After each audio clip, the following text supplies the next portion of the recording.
One right? Okay. Good morning. Welcome to our Tuesday morning class. Today, in fact, is the day after Yom Kippur, and that is the topic I chose for our discussion this morning. In its larger context, we need to remind ourselves that we shouldn't come to a Yom Kippur service unprepared.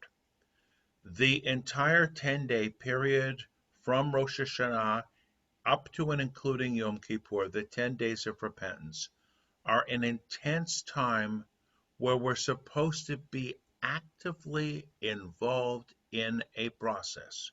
It's not just a matter of coming to the service and listening to the words that are said.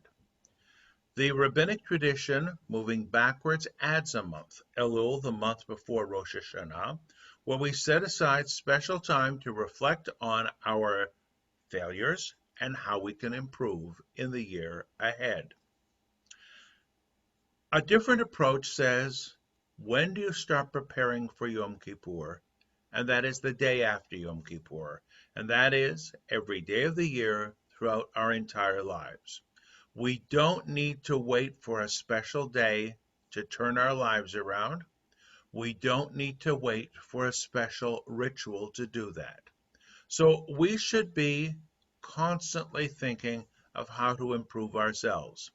Now, a couple of things, I've mentioned them to you, I think, in the past day or so. So much has happened, I can't pinpoint or remember when, that brought issues to my attention, nothing all that earth shattering.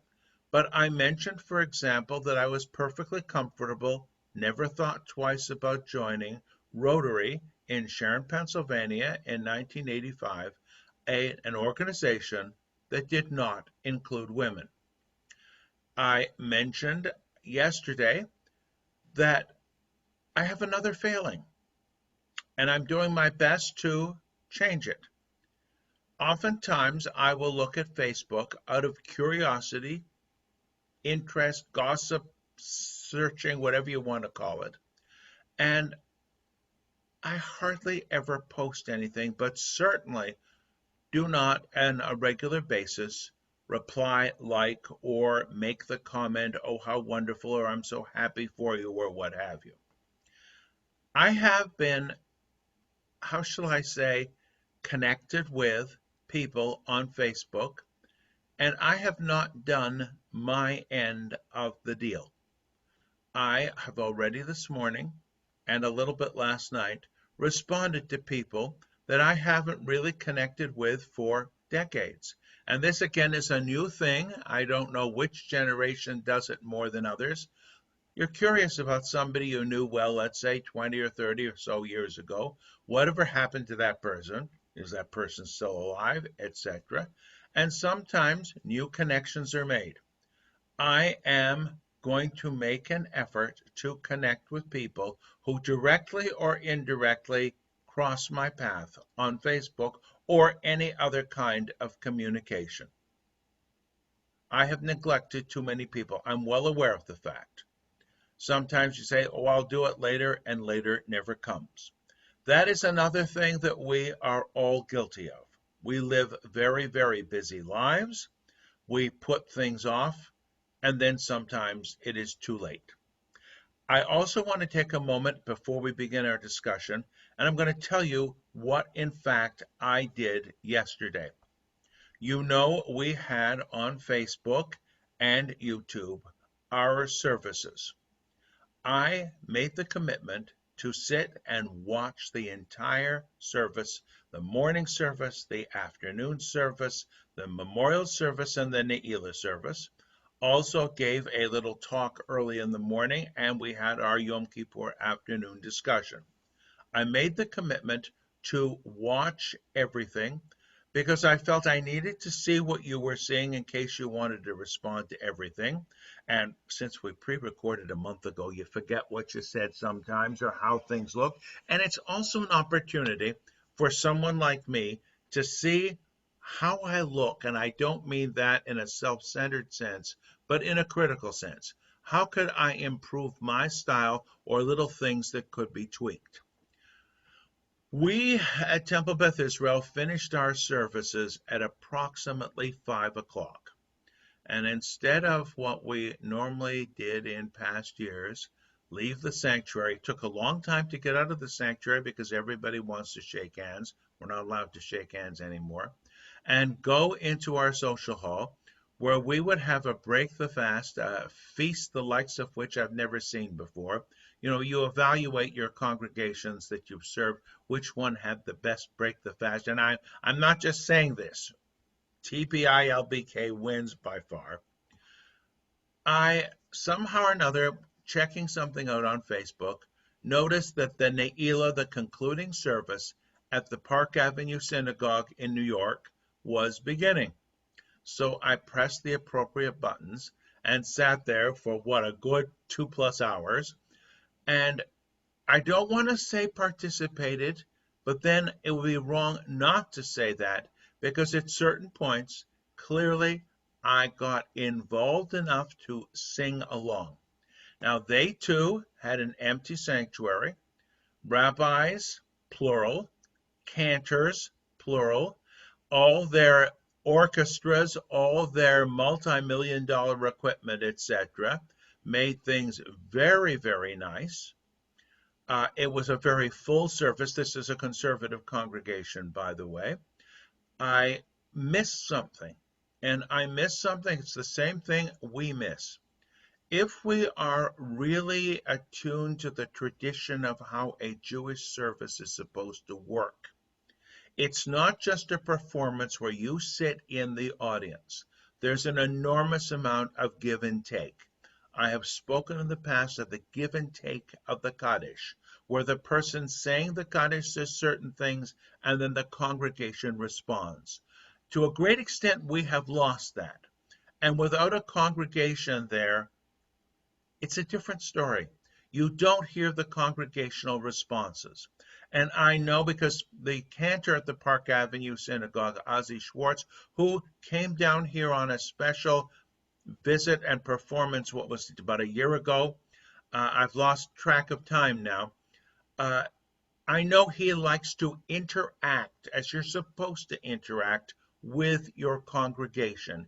You are leading, the cantor, the rabbi, whoever is leading the service, is leading the people in prayer, leading, not performing for them, but leading with them. So obviously, when someone said in our discussion yesterday, I missed a lot by not having a real congregation out there, I understand too. Don't think I don't. Don't think I like what we're doing. Oh, I think we did very well. And I'm going to say there were a few points where I previewed everything, but there were a few points where I was a little bit nervous whether it would be seamless or not. And I want to say our professionals who helped us with this did a fantastic job. We blended things in, we cut and paste whatever the right word is for this modern technology, and I'm very, very happy. Now, the other thing I want to say is this on the day after Yom Kippur, and then we can have some discussion, I guess. Rabbis, I think, have a special responsibility that more often than not we neglect. On the day after Yom Kippur, we should write down notes. What do we think went well? What do we think didn't go as well as we would have liked? How would we improve things in the future? Well, for the most part, we're exhausted. And I want to say I put myself in the position of a member of the congregation yesterday, sitting through all those Zoom services, and maybe I now have more of a feel of what you went through. I've always said I think it's easier to lead a service than to be a member of the congregation. And I don't mind, thank God I can do it, standing on my feet all day leading a service. You're supposed to make notes, and more often than not, you don't. You're exhausted, you forget about it, or if you make the notes, where did you put them? You usually pick up all your papers and all your cue sheets and everything else. I did that a while ago. I know where they are. But quite frankly, I hope we never have to do this again. I hope we can live stream or stream or whatever the right word is, all our services, even when we have in-person services to make them available for those members of our congregation, number one, who aren't able to make the trip to our building. And number two, what I've just found out, there are members who are up north at this time of the year and want to be part of our community, of our high holiday services. So I think I'm going to stop at this point, and we're going to have like a free and open discussion. Uh, Really, we're all supposed to be tired after Yom Kippur. So open up your minds, open up your hearts and your voices, share with me. And if you have anything constructive, leave the nasty comments out. No, but if you have anything constructive to say, I'm more than willing to listen. So once again, may this next year be a much better year for all of us. And let us build on something. Let us build on something that if we look at our prayers, our traditional prayers, there are words that are very, very relevant to us.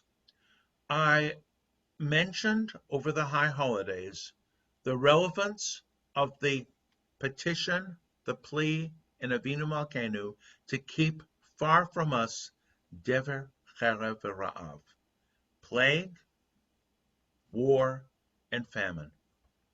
This year, very, very relevant. And a professor of Jewish liturgy sent out a questionnaire, I guess you'd call it, on Facebook this morning. Which one of us responded? Which one of us spoke about that at all over the high holiday services?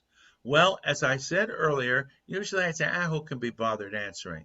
But I fulfilled the obligation that I have added to my new list of obligations, and I wrote her back and said, I did on several occasions. May this dever, may this plague, may this pandemic be kept far from us. And now let's talk.